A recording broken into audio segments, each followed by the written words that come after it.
जब से रेयान ने आकर तुमसे दो लफ्ज मीठे क्या बोलती है, तब से अपनी क्या हालत बना ली है। किसी से कोई बात नहीं करते तुम। क्या मुझसे भी नहीं करोगे?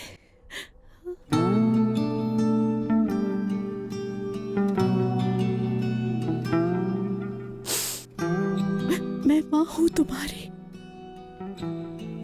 एक अच्छी लड़की से तुम्हारी शादी हो जाती तो ये सोचना मेरी गलती थी।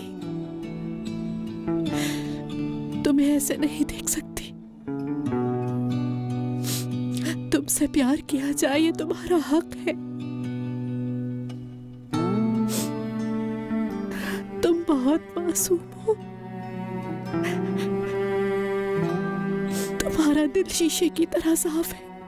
जो लड़की तुमसे मोहब्बत ही नहीं करती उसके लिए खुद को तकलीफ में मत डालो। तुम्हारे इस रवैये से मुझे तकलीफ हो रही है। इस तरह मुंह ना फेरो।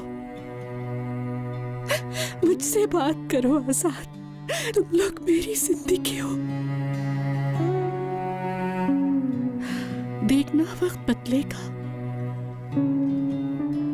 सब बदलेगा। बास औकात ऐसा होता है, कभी इंसान बदल जाता है और कभी वक्त। लेकिन ये होता जरूर है। तुम्हारा साथ देने और तुम्हें समझने वाले लोग एक दिन तुम्हें जरूर मिलेंगे।